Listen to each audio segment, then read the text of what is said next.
اور اس صورت کی آیت نمبر 46 تک میں آپ کے سامنے تفصیلی خطاب کر چکا ہوں۔ آج انشاءاللہ اگلی آیات کریمہ کی روشنی میں کچھ ایک باتیں میں آپ کے سامنے عرض کروں گا۔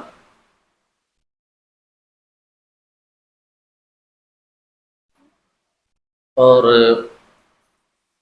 سیدنا ابراہیم خلیل اللہ علی نبینا علیہ الصلوۃ والتسلیم کا کچھ مزید تذکرہ آپ کے سامنے کرنے کی سعادت حاصل کروں گا۔ پچھلی آیات میں آپ نے حضرت ابراہیم اور آپ کے چچا آزر کے درمیان جو مکالمہ ہوا تھا اس کے حوالے سے سماعت کیا۔ میں آپ کو بتا چکا ہوں کہ آزر نہ صرف بت پرست تھا بلکہ اپنے ہاتھوں سے بت بناتا تھا اور بتوں کی تجارت بھی کرتا تھا۔ تو حضرت ابراہیم نے آزر سے کہا کہ تو ایسے کی عبادت کیوں کرتا ہے جو نہ تمہیں نفع پہنچا سکے اور جو نہ کسی نقصان کا مالک ہے۔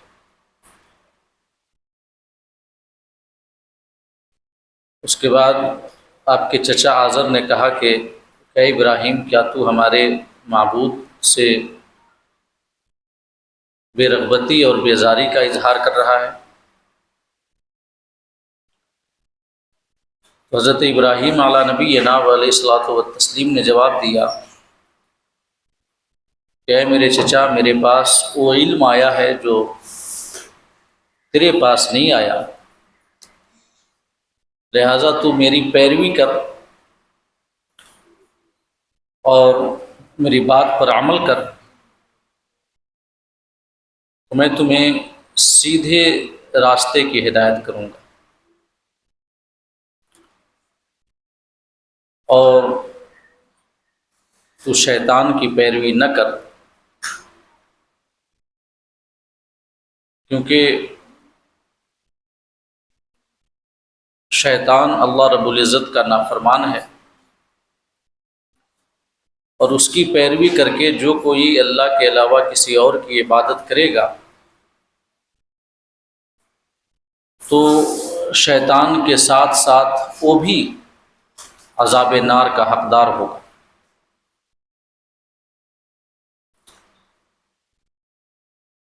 اس کے بعد آزر نے کہا تھا کہ اگر تو اس سے باز نہیں آیا کہ میرے معبودوں کی مذمت کرے، میرے خداؤں سے بیزاری کا اظہار کرے، اگر تو اس سے نہیں رکا تو میں تیرے اوپر پتھراؤ کروں گا اور تو مجھے چھوڑ کر کے کہیں دور چلا جا اور لمبے عرصے تک میرے پاس واپس نہ آنا۔ جب آزر نے حضرت ابراہیم کو قطع تعلق کے بارے میں بتایا کہ تو مجھے چھوڑ دے، تو حضرت ابراہیم علی نبینا علیہ الصلوۃ والتسلیم نے جو آزر سے کہا تھا، اللہ پاک نے اس کا آیت نمبر 47 میں تذکرہ کیا ہے۔ اللہ پاک فرماتا ہے قال سلام علیک، ابراہیم نے کہا تجھے سلام ہے، ساستغفر لک ربی، میں عنقریب تیرے لیے اپنے رب سے استغفار کروں گا اور بخشش چاہوں گا، انہ کان بی حفیہ، بے شک میرا رب میرے اوپر بڑا مہربان ہے۔ تو اس آیت کریمہ کا جو سب سے پہلا ٹکڑا ہے وہی قابل غور ہے، اور موجودہ زمانے کے حوالے سے اس بات کا متقاضی ہے کہ کچھ میں اس کے حوالے سے تفصیل آپ کے سامنے بیان کروں کہ حضرت ابراہیم نے آزر سے کہا سلام علیک، تجھے سلام ہو۔ تو سب سے پہلا سوال تو یہی ہوتا ہے کہ کفار و مشرکین کو سلام کرنا جائز ہی نہیں، اور کفار و مشرکین تو کجا جو بدعتی ہوں یا فاسق ہوں ان کو بھی سلام کرنا یا سلام کرنے میں پہل کرنا اسلام میں منع ہے۔ تو حضرت ابراہیم نے آزر سے، جو کہ ایک بت پرست تھا، بتوں کی تجارت کرتا تھا، مشرک تھا، اس سے یہ کیسے کہا کہ سلام علیک، تجھے سلام؟ تو اس کا جواب علماء نے دیا ہے کہ سلام دو طرح کا ہوتا ہے۔ ایک ہے سلام تعظیم اور سلام تحیت، جو مومنین آپس میں ایک دوسرے سے کرتے ہیں، جو تعظیم کا سلام ہوتا ہے اور تحیت کا سلام ہوتا ہے۔ اور سلام کی دوسری قسم ہے سلام متارکہ،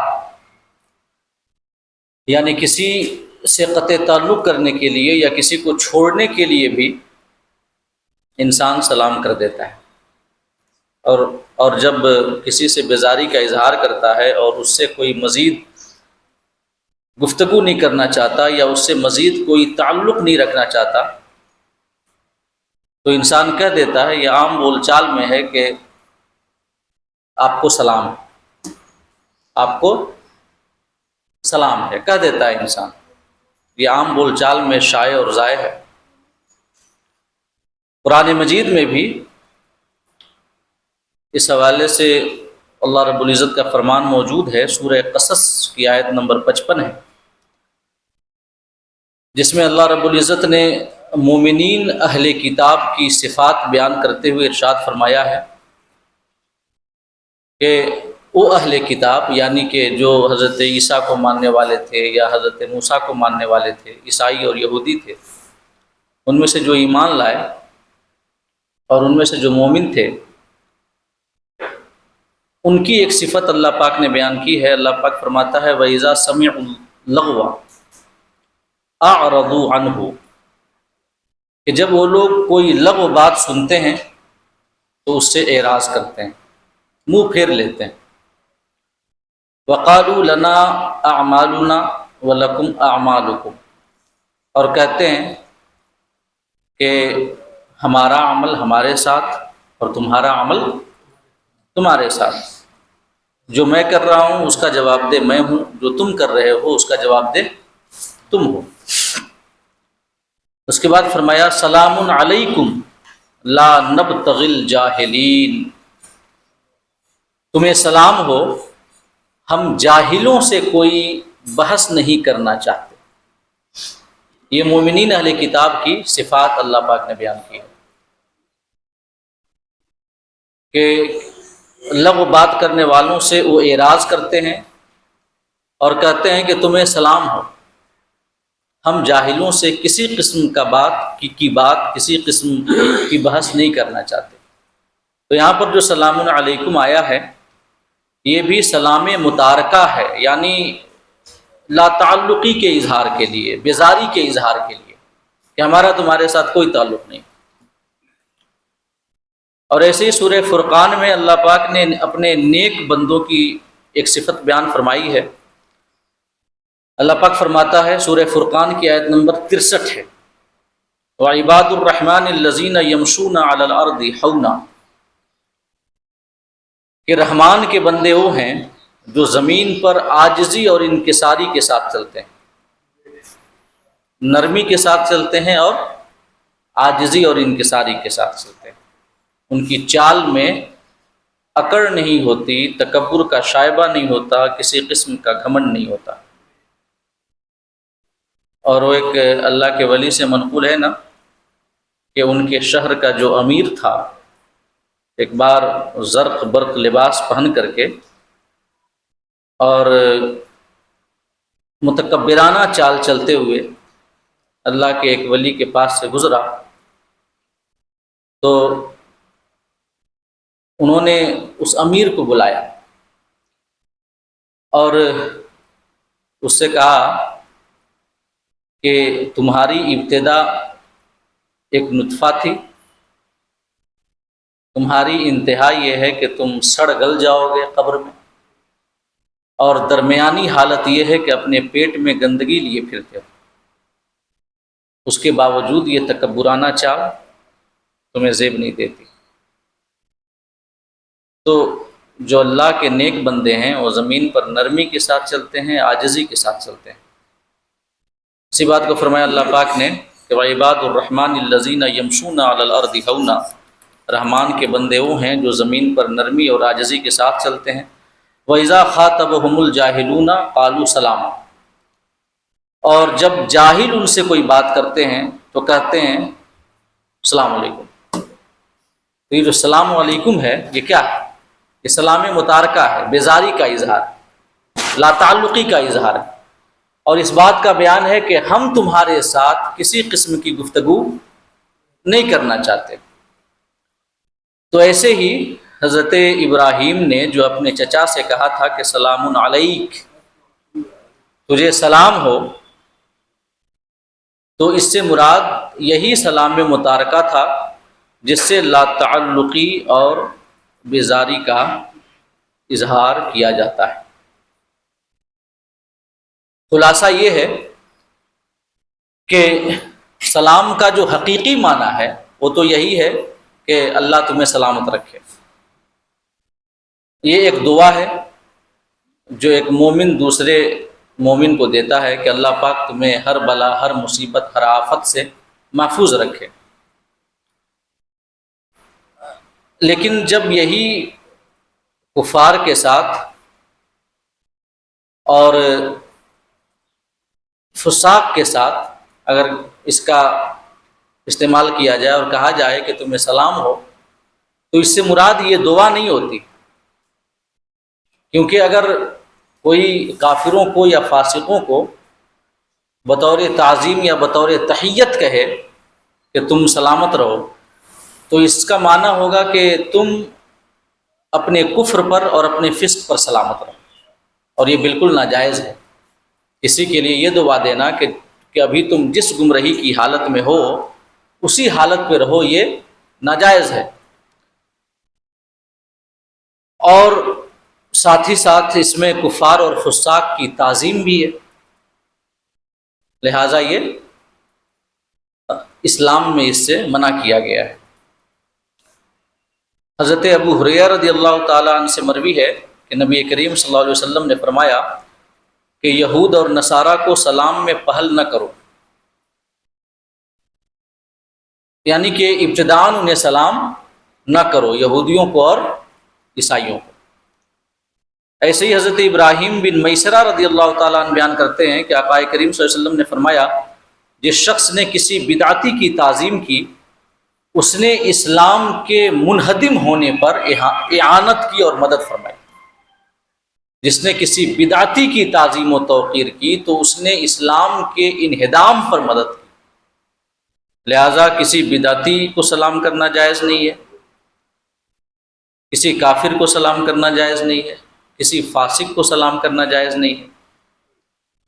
لیکن کیا مطلقاً ہمیشہ ہر حال میں؟ مثال کے طور پہ اکثر ایسا ہوتا ہے کہ بیٹا عالم دین بن گیا، حافظ بن گیا، اور اس کے چہرے پہ داڑھی سجی ہے، نمازی ہے، متقی ہے، پرہیزگار ہے۔ جو باپ ہے اس کے چہرے پہ داڑھی نہیں ہے، نماز نہیں پڑھتا، تو وہ ظاہر سی بات ہے اسلام کی نگاہ میں فاسق ہے، تو کیا اس بیٹے کو منع کیا جائے گا کہ اپنے باپ سے سلام نہ کرو؟ کیوں؟ کیونکہ فاسق کی تعظیم کرنا تو حرام ہے اور ناجائز ہے، اور کسی بھی حال میں اگر جائز نہ ہو تو کہا جائے گا اس بیٹے سے کہ تم اپنے باپ سے سلام نہ کرو۔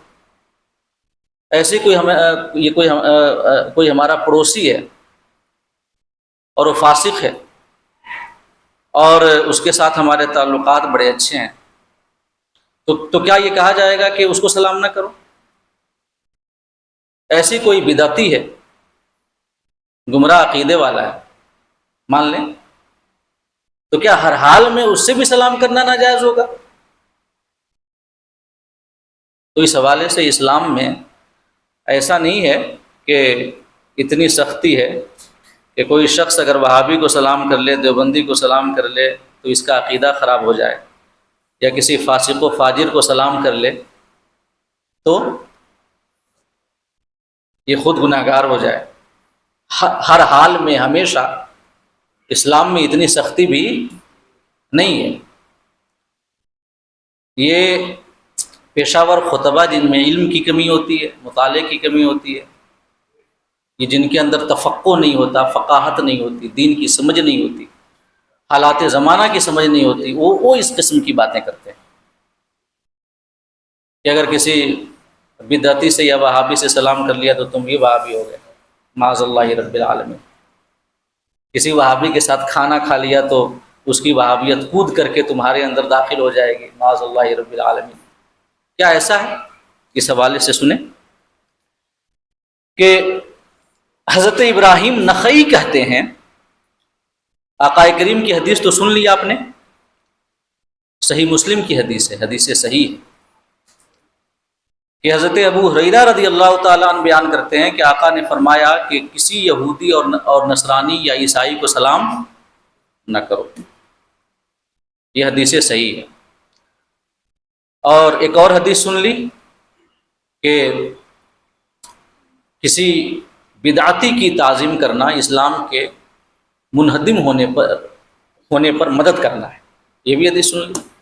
اب ذرا صحابہ کا عمل جو عمل تھا وہ سن لیجئے، جو صالحین کا عمل تھا وہ سن لیجئے۔ ابراہیم نخعی کہتے ہیں کہ جب تمہیں یہود و نصارہ سے کوئی کام ہو تو ان کو ابتداءً سلام کر لو۔ جب کوئی کام ہو، کوئی ضرورت ہو، کوئی غرض ہو، کوئی حاجت ہو تو انہیں سلام کر لو، یہ حضرت ابراہیم نخعی کہتے ہیں۔ اور حضرت ابو ہریرہ کی جو حدیث ہے کہ جس میں منع کیا گیا ہے یہود و نصارہ سے سلام کرنے سے، اس کا جواب دیتے ہوئے حضرت ابراہیم نخعی کہتے ہیں کہ حضرت ابو ہریرہ کی حدیث میں جو ہے کہ یہود و نصارہ کو ابتداءً سلام نہ کرو، وہ اس پر محمول ہے کہ جب تمہیں ان سے کوئی حاجت نہ ہو، کوئی غرض نہ ہو، لیکن جب تمہیں ان سے کوئی کام ہو یا ذمہ داری پوری کرنی ہو یا حق صحبت ادا کرنا ہو، ساتھ میں رہ رہا ہے، سفر کر رہے ہیں ہم اور ایک ساتھ سفر کر رہے ہیں، یہ ہمارا پڑوسی ہے، وہ ہمارے بغل میں رہتا ہے، پڑوسی ہے، تو ابراہیم نخعی کہتے ہیں کہ پھر ان کو سلام کر لو، اس میں کوئی حرج نہیں ہے۔ امام طبری کہتے ہیں کہ اسلاف سے یہ منقول ہے کہ وہ اہل کتاب کو سلام کرتے تھے۔ ہمارے اسلاف جو تھے اہل کتاب یعنی یہود کو اور عیسائیوں کو، جو کہ اسلام کے دشمن ہیں، آقا کریم صلی اللہ علیہ وسلم کی مخالفت کی انہوں نے پوری زندگی، خاص کر کے یہودی تو ہر زمانے میں پیش رہے آقا دو جہاں صلی اللہ علیہ وسلم کی مخالفت میں۔ تو امام طبری کہتے ہیں کہ اسلاف سے یہ منقول ہے کہ وہ اہل کتاب کو سلام کرتے تھے۔ حضرت عبداللہ بن مسعود جو کہ افقہ صحابہ ہیں، صحابیوں میں سب سے بڑے فقیہ، فقیہ سمجھتے ہیں؟ مفتی، فقیہ یعنی دین کی سمجھ رکھنے والا، ایک ہے حدیث کو پڑھ لینا، ایک ہے حدیث کو سمجھ لینا، دونوں میں بڑا فرق ہے۔ حدیث کو پڑھنا کوئی بھی عربی جاننے والا شخص حدیث پڑھ سکتا ہے، اور یہ اردو زبان میں اگر حدیث لکھی ہے تو بھی پڑھ سکتا ہے، ہر شخص پڑھ سکتا ہے۔ لیکن حدیث کو سمجھ سکتا ہے ایک فقیہ۔ قرآن کوئی بھی پڑھ سکتا ہے، اور جو اہل عرب ہیں وہ قرآن کو سمجھ بھی سکتے ہیں کیونکہ ان کی زبان ہی عربی ہے، لیکن قرآن کو سب سمجھ نہیں سکتے۔ قرآن کو سمجھ سکتا ہے فقیہ، اور سب سے بڑا علم جو علم دین میں سب سے فضیلت والا وہ جو علم ہے وہ فقیہ کا علم ہے، تفقہ کا علم ہے، فقاہت کا علم ہے، دین کی سمجھ۔ آقا کریم کی جو حدیث ہے کہ اللہ پاک جس کے ساتھ خیر کا ارادہ فرماتا ہے اسے دین کی سمجھ عطا فرماتا ہے۔ یہ بشارت خالی قرآن کی آیتیں سمجھنے پر نہیں ہے، یہ بشارت فقط حدیث کا معنی اور مطلب جاننے پر نہیں ہے۔ اگر ایسا ہو تو عرب کے تمام اعرابیوں کے ساتھ اللہ پاک خیر کا معاملہ مطلب خیر کا ارادہ فرما رہا ہے، اس لیے کہ ہر اہل عرب میں سے اگر کوئی اعرابی ہی کیوں نہ ہو، یعنی عرب میں سے دیہات میں رہنے والا، گاؤں میں رہنے والا، اور حقیقت تو یہ ہے کہ جو عرب میں اعرابی ہوتے ہیں، جو گاؤں کے رہنے والے، دیہات کے رہنے والے، ان کی عربی زیادہ فصیح ہوتی ہے، وہ قرآن و حدیث کا معنی اور مطلب زیادہ بہتر طریقے سے سمجھتے ہیں، کیونکہ شہر میں ہر علاقے سے، ہر جگہ سے لوگ آتے ہیں، تو مختلف لوگوں سے میل جول کی وجہ سے زبان بھی مخلوط ہو جاتی ہے، تو زبان فساد کا شکار ہوتی ہے۔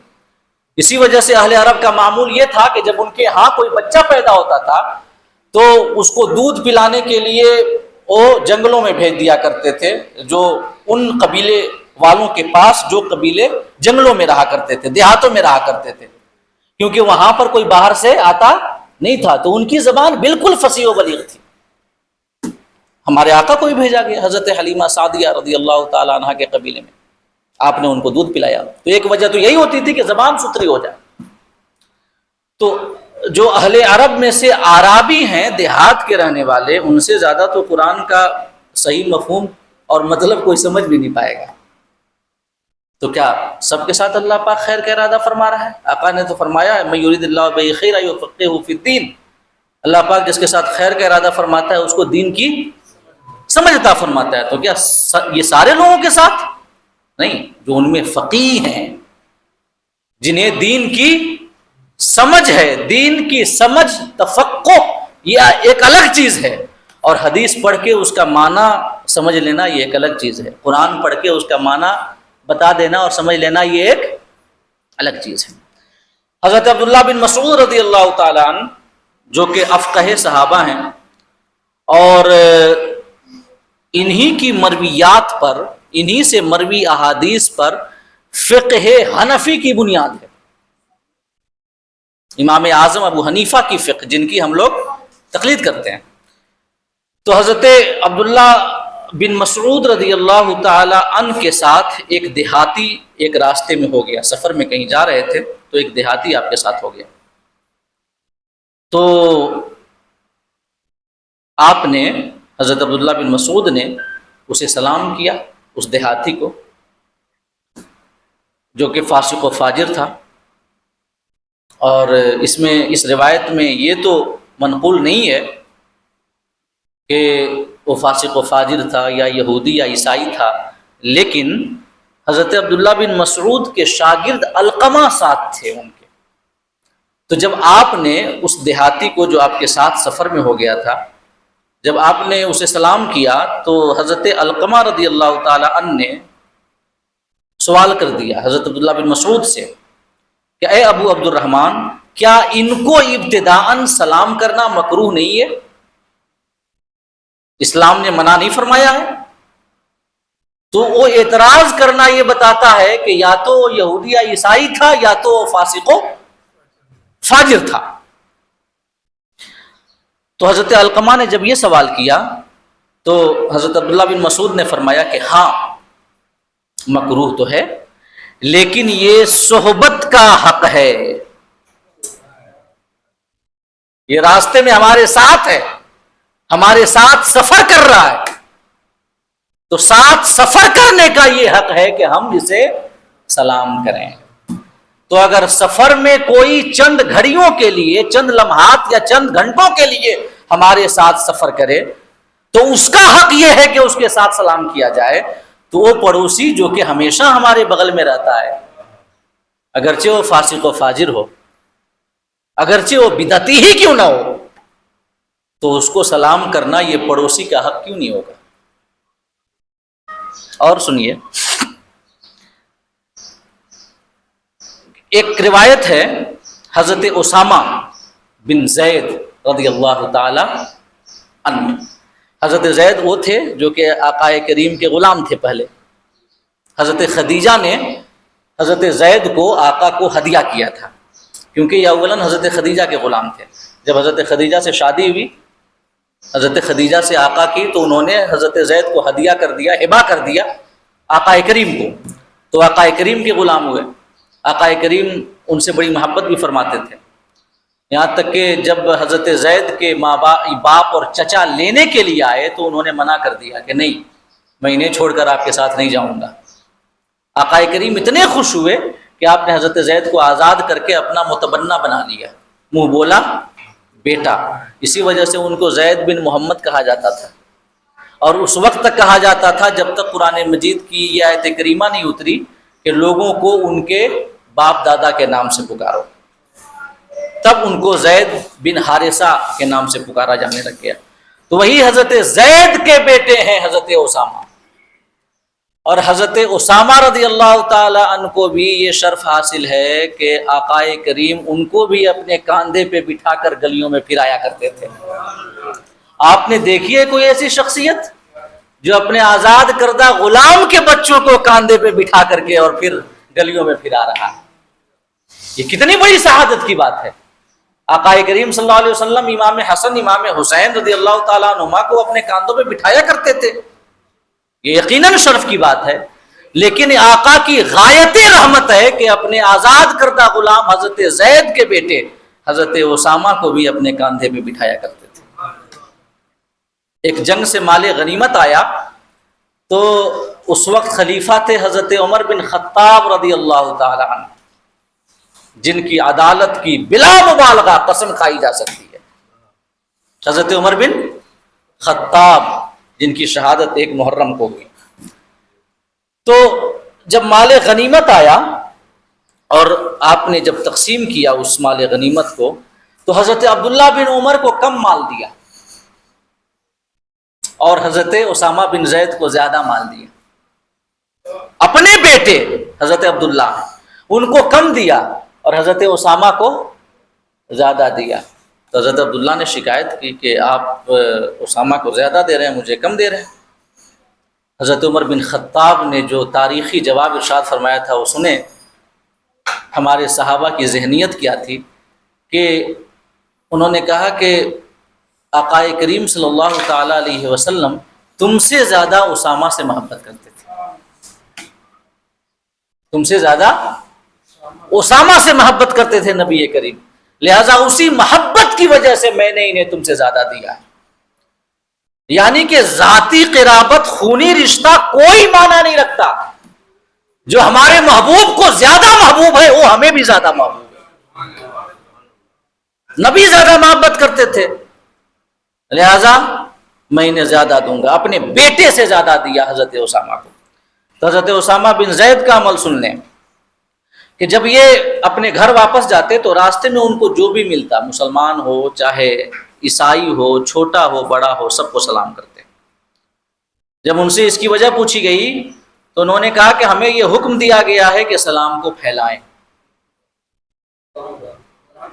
یہ حکم دیا گیا ہے کہ سلام کو پھیلائیں۔ ایک حدیث ہے نا کہ قسم خدا کی آقا فرماتے ہیں کہ اللہ کی قسم تم اس وقت تک جنت میں داخل نہیں ہوگے جب تک تم مومن کامل نہ بن جاؤ، اور اس وقت تک تم مومن کامل نہیں بن سکتے جب تک کہ تم آپس میں ایک دوسرے سے محبت نہ کرنے لگ جاؤ۔ اس کے بعد آقا نے فرمایا کہ کیا میں تمہیں ایک ایسا عمل نہ بتاؤں کہ جب وہ عمل کرو تو آپس میں ایک دوسرے سے محبت کرنے لگ جاؤ گے؟ صحابہ نے عرض کیا کیوں نہیں ہے اللہ کے رسول، ضرور بتائیں ایسا عمل کہ یہ جس کا آخری نتیجہ یہ ہے کہ ہم جنتی ہو جائیں گے۔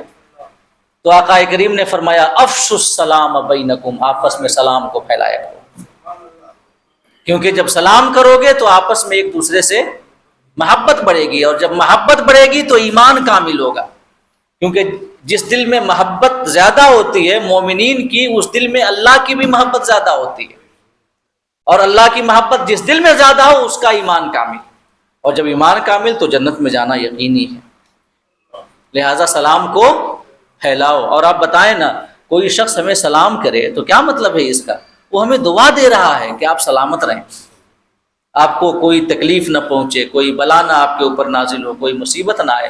اگر کوئی شخص ہم سے مل کر ایسی دعا دے، جب بھی ملے ایسی دعا دے، تو کیا ہمارے دل میں اس کے لیے نرم گوشہ پیدا نہیں ہوگا کہ یہ بندہ ہماری کتنی فکر کرتا ہے کہ جب بھی ملتا ہے ہماری سلامتی کی دعا مانگتا ہے رب سے؟ تو سلام محبت کو بڑھانے والا ایک عمل ہے۔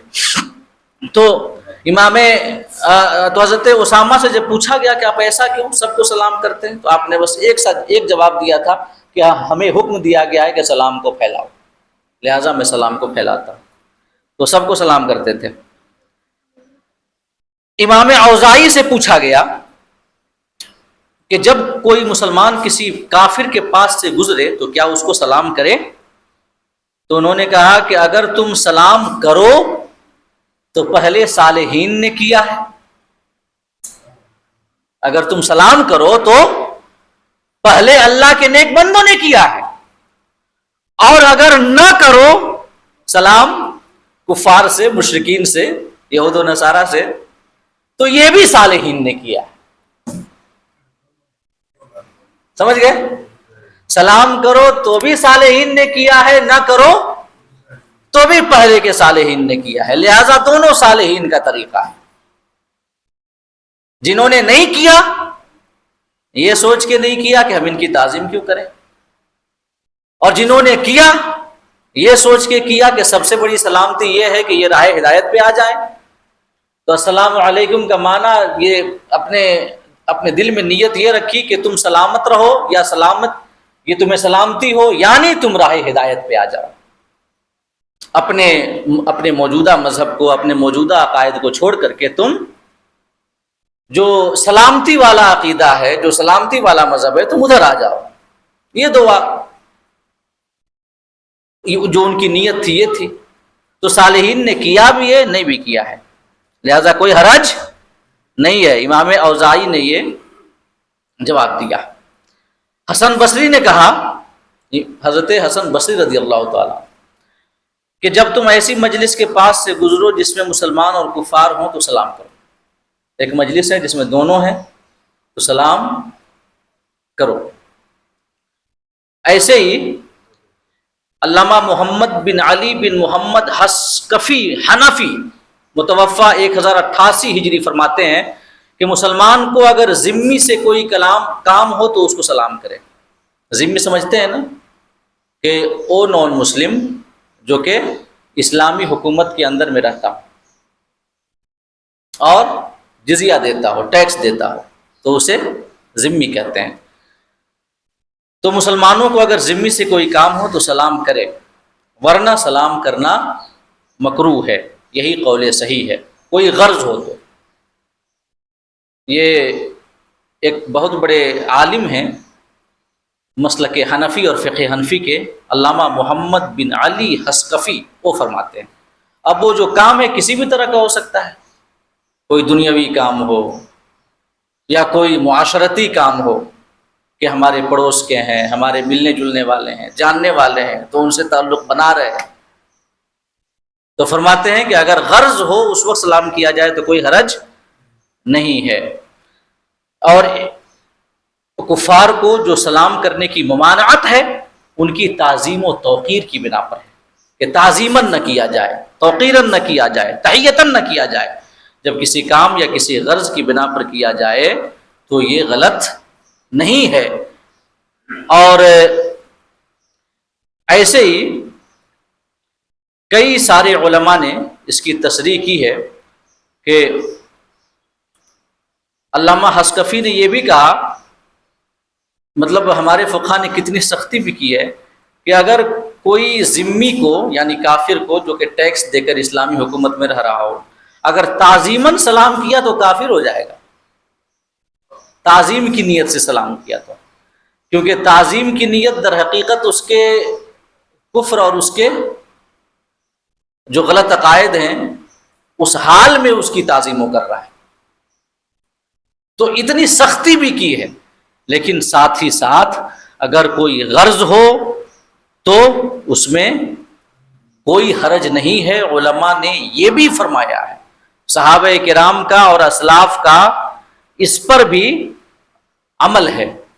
لہذا جو خلاصہ کلام یہ ہے اور جو تحقیق ہے وہ یہ ہے کہ آج کے زمانے میں اگر فاسق کو، فاجر کو، کسی بدعتی کو، گمراہ کو اس نیت سے سلام کیا جائے کہ اس کے ساتھ ہمارا تعلق ہے، یہ ہمارا پڑوسی ہے، اس سے ہمارا کام مطلب ہمیشہ ملنا جلنا ہے، کام کئی طرح کے ہو سکتے ہیں، اور یہ نیت کر کے سلام کرے، یہ نیت کر کے کہ تم اللہ پاک تمہیں سلامتی عطا فرمائے، یعنی تمہیں سلامتی والے عقیدے کی جانب لے آئے، یہ سلامتی والے اعمال کی جانب لے آئے جو کہ تقوی ہے، پرہیزگاری ہے، اہل سنت والجماعت کا عقیدہ ہے جو سلامتی والا عقیدہ، تو کوئی حرج نہیں ہے۔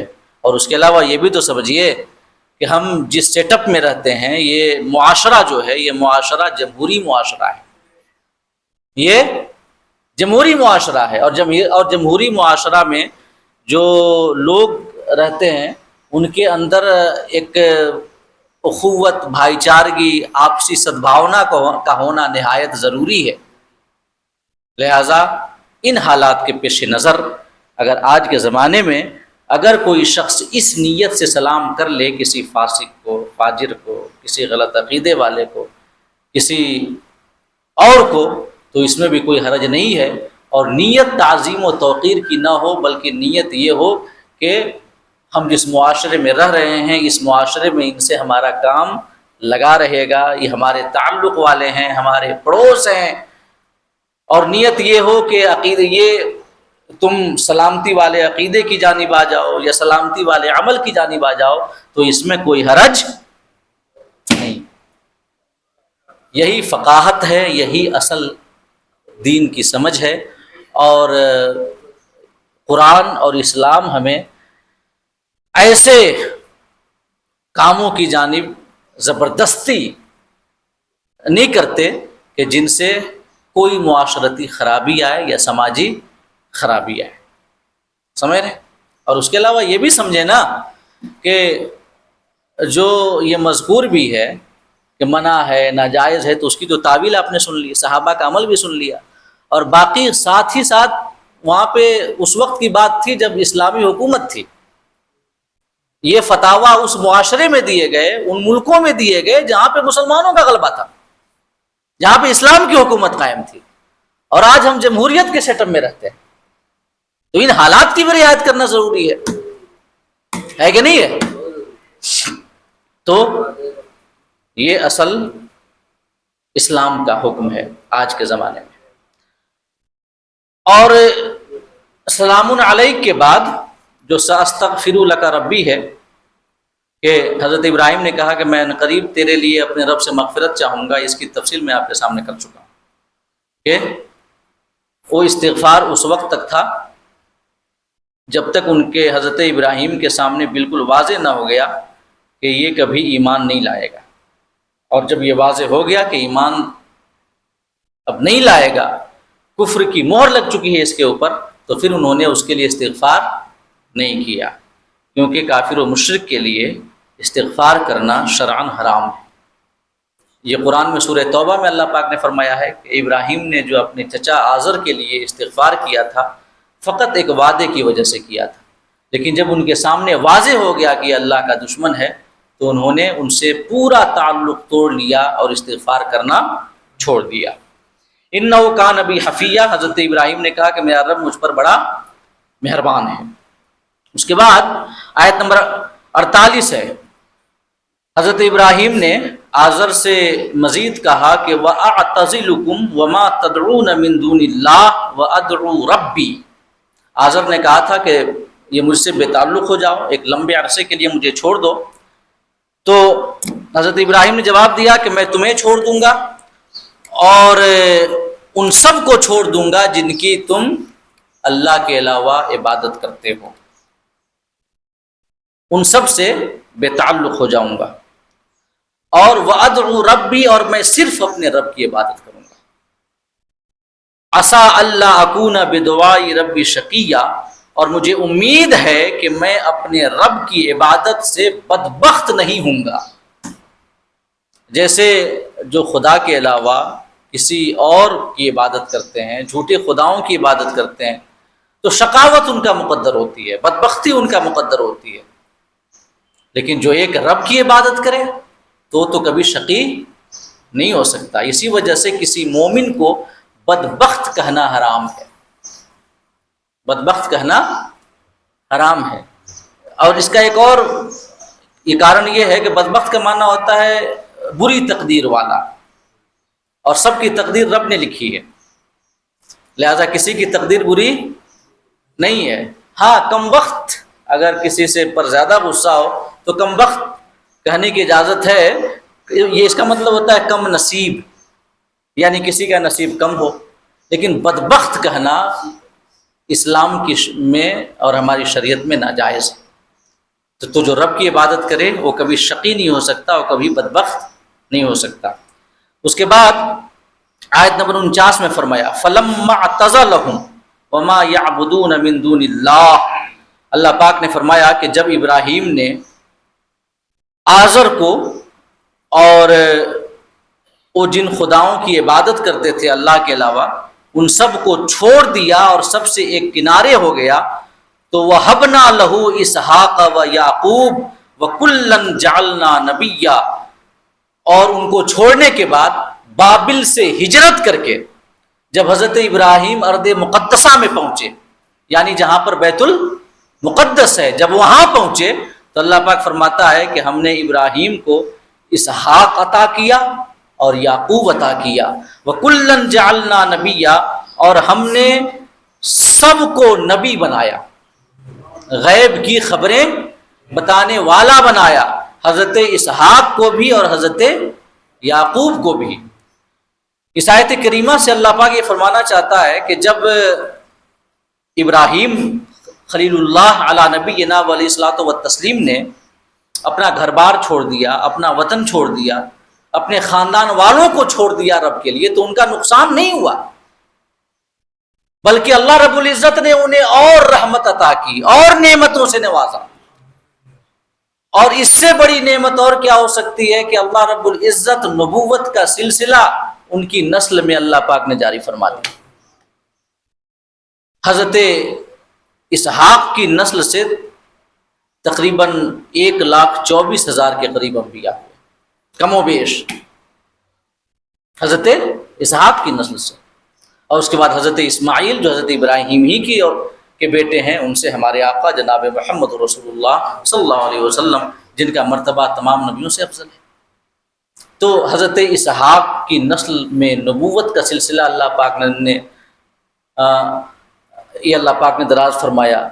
حضرت یعقوب کو نبی بنایا، ان کی اولاد کو نبی بنایا. اس سے بڑی نعمت اور اس سے بڑی رحمت اور کیا ہو سکتی ہے؟ تو اسے پتہ چلتا ہے کہ اگر کوئی اللہ کے لیے رب کو چھوڑ دے تو اس کا نقصان نہیں ہوتا، بلکہ اللہ پاک اس پر احسان فرماتا ہے، اللہ پاک اس کو نعمتیں عطا فرماتا ہے. اور اس کے بعد آیت نمبر 50 ہے وَوَهَبْنَا لَهُم مِّن رَحْمَتِنَا وَجَعَلْنَا لَهُمْ لِسَانَ صِدْقٍ عَلِيًّا، کہ ہم نے انہیں اپنی رحمت عطا کی.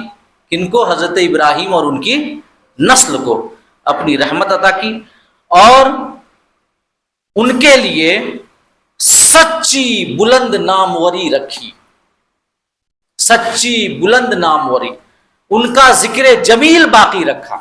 اللہ پاک فرماتا ہے بعد والوں میں بھی حضرت ابراہیم نے دعا کی تھی کہ وَاجْعَل لِّي لِسَانَ صِدْقٍ فِي الْآخِرِينَ، کہ کہ مولا بعد والوں میں میرا ذکر جمیل باقی رکھ۔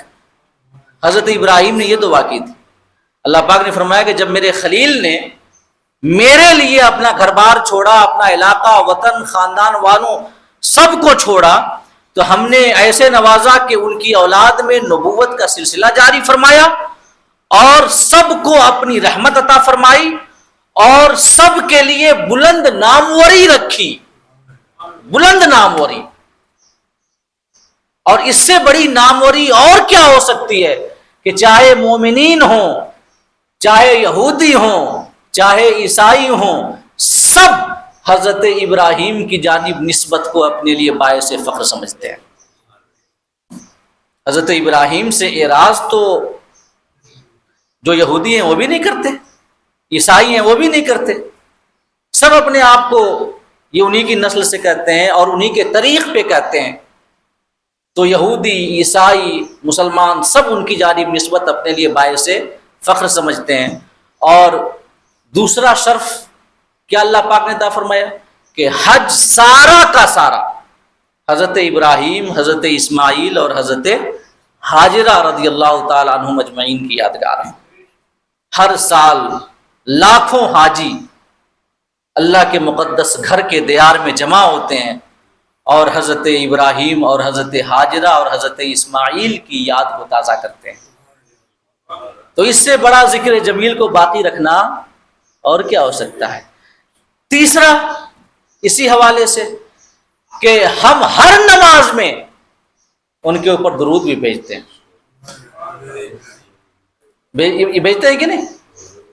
اللہم صلی علی محمد وعلی آل محمد کما صلیت علی ابراہیم وعلی آل ابراہیم۔ کیا ہے کہ مولا تو محمد صلی اللہ علیہ وسلم اور آل محمد صلی اللہ علیہ وسلم پر ایسے ہی تو رحمتیں، برکتیں اور درود نازل فرما جیسے تو نے ابراہیم اور آل ابراہیم پر رحمتیں اور برکتیں نازل فرمائی۔ یعنی وہ حوالہ ہے، ایک معیار کی حیثیت رکھتا ہے۔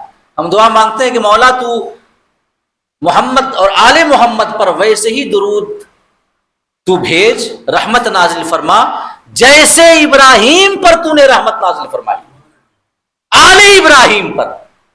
ایک حوالہ کے بطور ہم تذکرہ کرتے ہیں اس کا، ایک معیار کے بطور۔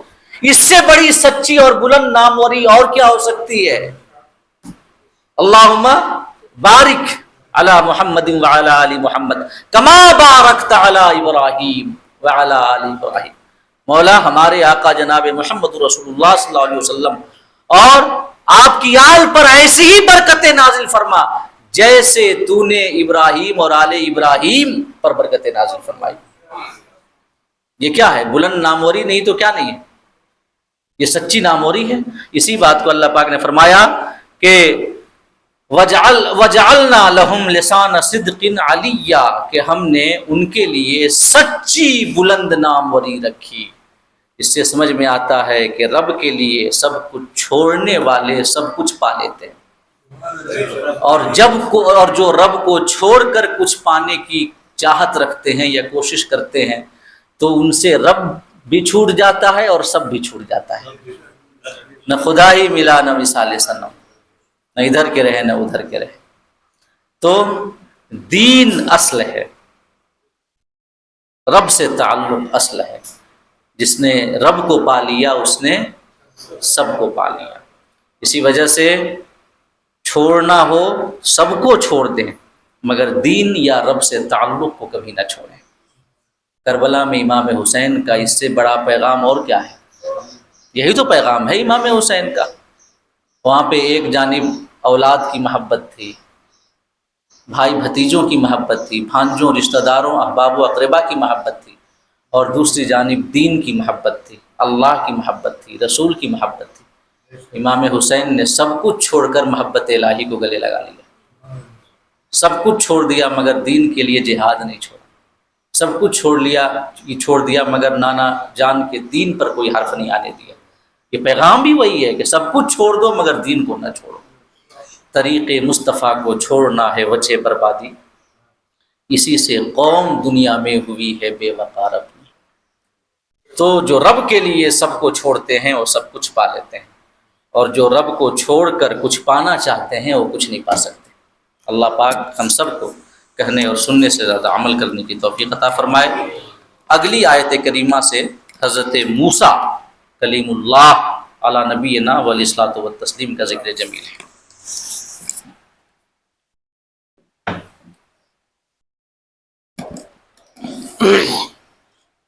آپ حضرت ادب سے بیٹھ جائیں، میلاد مصطفیٰ پڑھ دوں، اور اس کے بعد توحید شریف کے فاتحہ آپ حضرات اس میں بھی شرکت فرمائیں، جلدی سے انشاءاللہ پروگرام مکمل ہو جائے گا۔ اعوذ باللہ من الشیطان الرجیم، بسم اللہ الرحمن الرحیم۔ قد جاءکم من اللہ نور و کتاب مبین، تحقیق کہ تمہارے پاس رب کی جانب سے آیا ایک نور، ایک روشن کتاب۔ اس نور سے مراد ہم سب کے آقا کریم رؤوف الرحیم صلی اللہ تعالی علیہ وسلم کی ذات گرامی تھی، اور اس کتاب سے مراد قرآن مجید فرقان حمید۔ جب رب نے چاہا کہ وہ جانا جائے اور پہچانا جائے تو اس نے اپنے نور سے اپنے نبی کے نور کو پیدا فرمایا۔